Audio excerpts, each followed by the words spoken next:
अस्सलाम वालेकुम। कैसे हैं आप सब लोग? उम्मीद है सब ठीक होंगे, खैरियत से होंगे। हम भी अल्हम्दुलिल्लाह ठीक हैं। और आज हमारे घर में हो रही है न्याज। माशाल्लाह से मेरी देग है, चने वाले चावल पकाए हैं। लेकिन ये न्याज हमारी तरफ से नहीं है, ये मेरी सब्सक्राइबर हैं फरा की अम्मी ने भेजी है ये देग। हमने कहा कि मेरे नाम की न्याज आप करवा दें, मुहर्रम अल हराम के। हाँ जी, ये हमने उनके नाम की देग यहाँ पे मंगवा ली है। अभी यहाँ पे हम बांटना शुरू करेंगे। मैंने कहा आप लोगों को भी दिखा दूं। अल्लाह ताला उनकी कबूल करे, अल्लाह उनकी ये न्याज देना अल्लाह की राह में कबूल करे। आमीन आमीन आमीन। तो ये आपको दिखाते हैं कि चने वाले चावल कितने अच्छे लग रहे हैं माशाल्लाह माशाल्लाह। हाँ, ये देखिए, ये 10 किलो की चावल है, 2 किलो चने। तो अभी इसको शापर बनाते हैं। अभी जो वो हाँ देने आए हैं, देखो उनका अभी सामान भी इधर पड़ा है। ये सामान अभी खाली करेंगे ना तो फिर वो देग लेके जाएंगे। हाँ जी, तो जुड़े रहिए हमारे साथ। देग हम लोगों ने पकी पकाई ही मंगवाई थी। घर में पकवाने का पहले सोचा था, फिर ये है कि घर में और बाहर वाली में वैसे पैसे तो एक जितने ही लगते हैं, लेकिन थोड़ी सी ना क्वांटिटी का फ़र्क पड़ जाता है कि अगर आप घर में पकवाते हैं तो क्वांटिटी ज़रा ज़्यादा होती है, और कहीं से बाहर से जब पकी पकाई मंगवाते हैं तो वो क्वांटिटी थोड़ी सी कम देते हैं।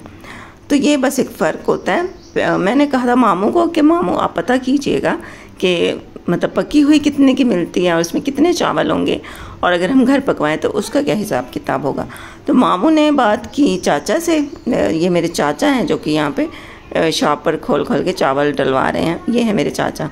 इनसे बात की तो इन्होंने कहा कि मैं जहाँ पे काम करता हूँ वहाँ पे पकी पकाई देगें ही पकाई जाती हैं, तो मैं पकवा दूँगा। मेरे जो चाचा ना ये मतलब पकाने का काम करते हैं होटल वगैरह पे, तो मैं पका के भेज दूँगा देग। और क्वांटिटी की आप फिक्र ना करें, क्वांटिटी उतनी ही होगी जितनी आप घर में पकाते हैं। तो इस बात की आप फिक्र ना करें, उतने पैसों में आपको मतलब उतनी ही चीज़ मिलेगी जितनी आप घर में पकाते हो। याद के पापा भी आ गए थे, तो फिर हम लोगों ने मिल के यहाँ पे थोड़े से जो शॉपर थे वो बनाए थे, क्योंकि देग होती है उसी टाइम वो आते हैं और कहते हैं कि भाई जल्दी फारिग करके हमें देग दे दें। इसलिए फिर फटाफट हम लोगों ने अपने बड़े बड़े पतीले, देगचियाँ, शॉपर जो भी अवेलेबल थे बर्तन सब में वो डाल लिए और देग खाली कर दी। पापा को जी खेलने नहीं आती लूडो। मम्मा ने पापा को हरा दिया, पापा ने मेरी गोटी मार के तोड़ कर लिया। मैंने नहीं किया, अभी देखते हैं क्या होता है।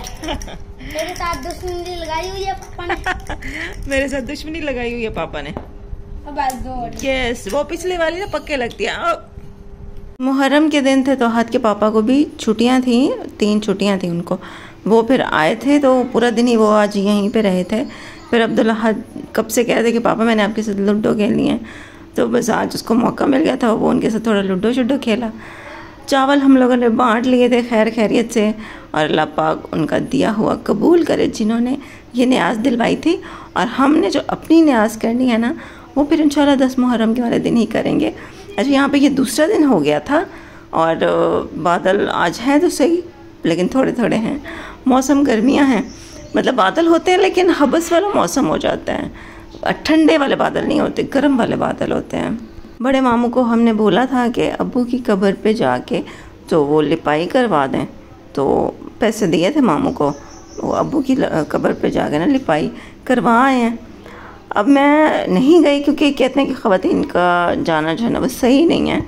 लेकिन 10 मुहर्रम वाले दिन अम्मी जो है ना वो अब्दुल्ला को ले जाएंगी, अब्दुल्ला और अम्मी जाएंगी, फातिहा पढ़ाएंगे। कहते हैं कि भाई मुहर्रम में लाजमी जाना चाहिए।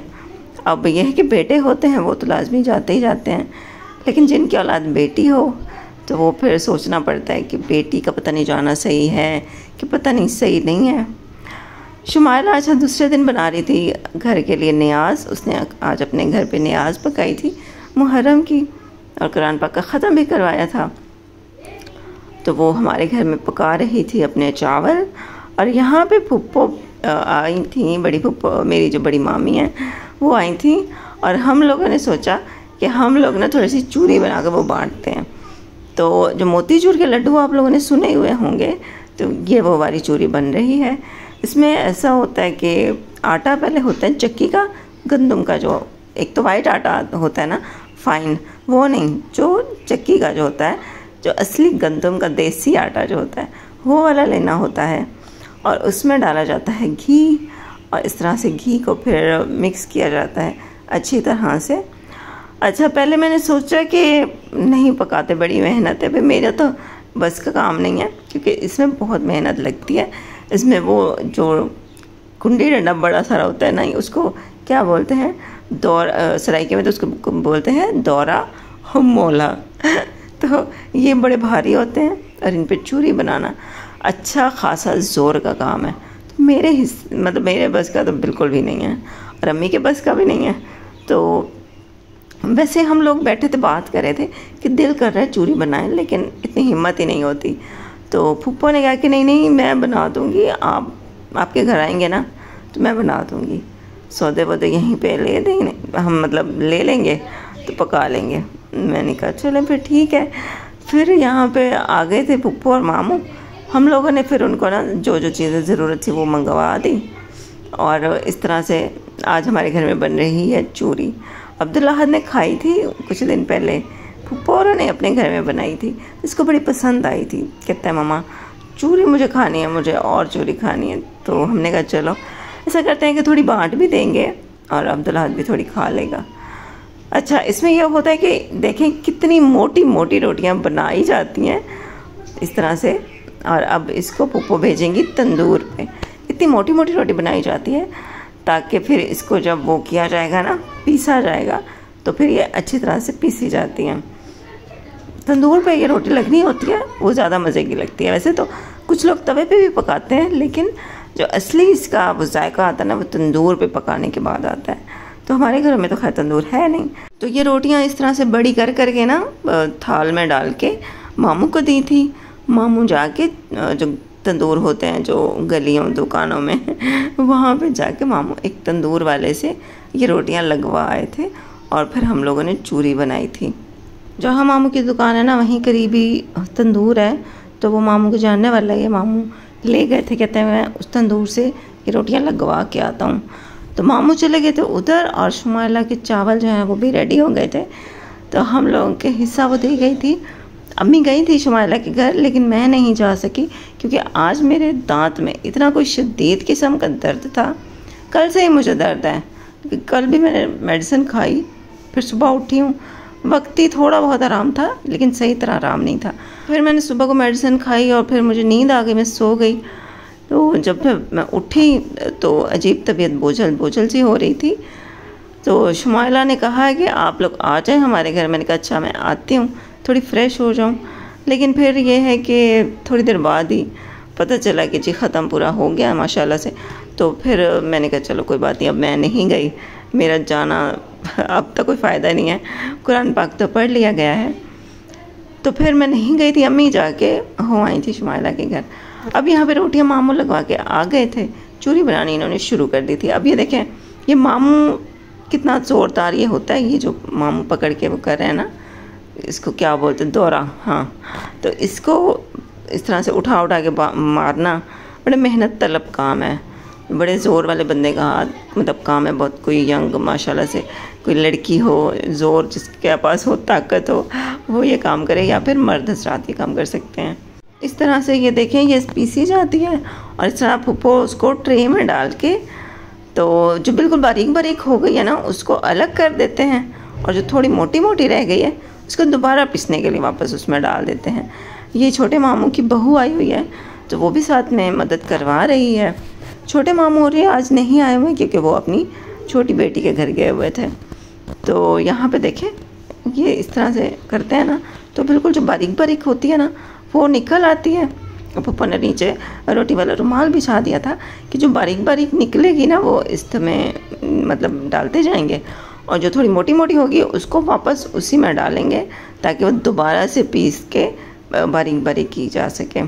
अभी भी मेरे दांत में दर्द है और मैं वॉइस ओवर करते हुए ना बड़ा, आपको लग रहा होगा कि आज मेरी एनर्जी थोड़ी डाउन है। जिस तरह से मैं पहले वॉइस ओवर करती हूँ ना बड़े जोश के साथ और एक एनर्जी के साथ, तो आज वो नहीं है मेरे अंदर क्योंकि तबीयत सही नहीं है। एक तो कल मेरे सर में दर्द हो गया था क्योंकि गर्मी थी। फिर देख हमने बोला था कि शाम को 5 बजे आएगी, 5 बजे फिर मौसम कुछ ठीक होता है, लेकिन क्या हुआ कि देग जल्दी आ गई, 3 बजे मेरे ख्याल से आ गई थी।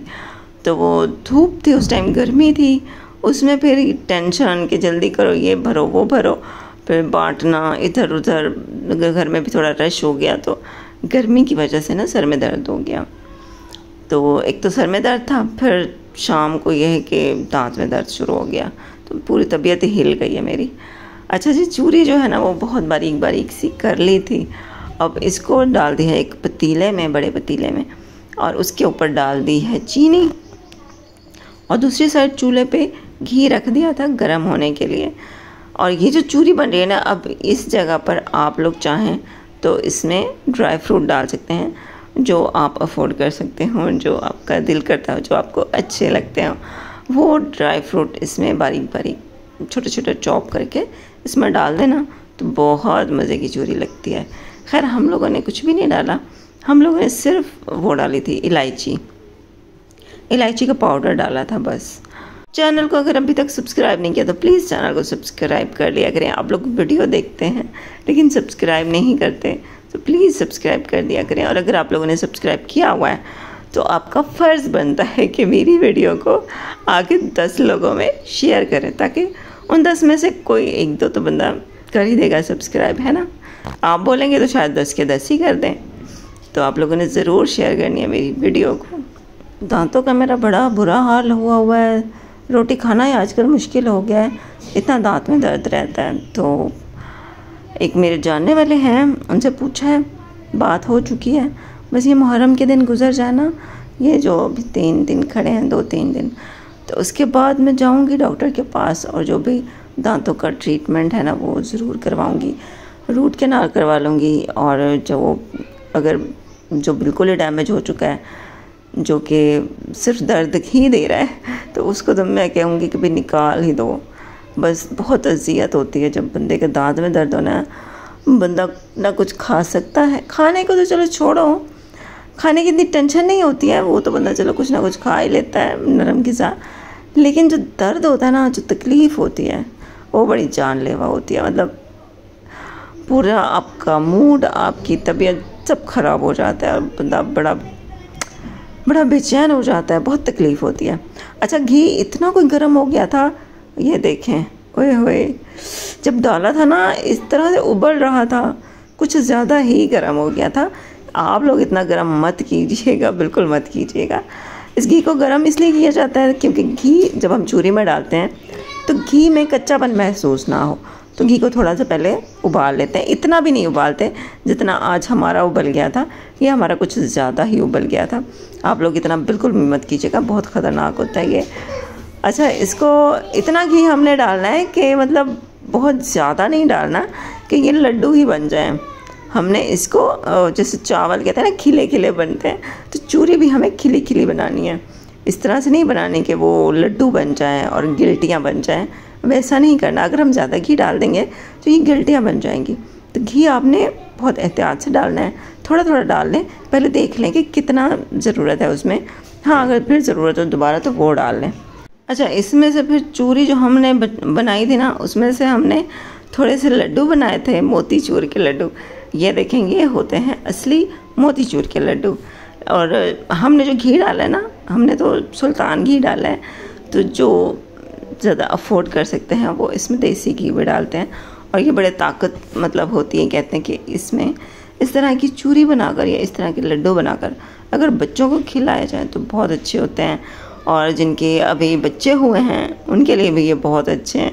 आप लोग भी अगर बनाना चाहें तो ज़रूर बनाइएगा। और जनाब मुहर्रम का महीना है, अल्लाह पाक सब जितने भी हमारे इस दुनिया से चले गए हैं, हम सब के प्यारे, अल्लाह पाक उनको जन्नतुल फिरदौस में आला मकाम अता करे। आमीन सुम्मा आमीन। कल मिलते हैं, अल्लाह हाफ़िज़।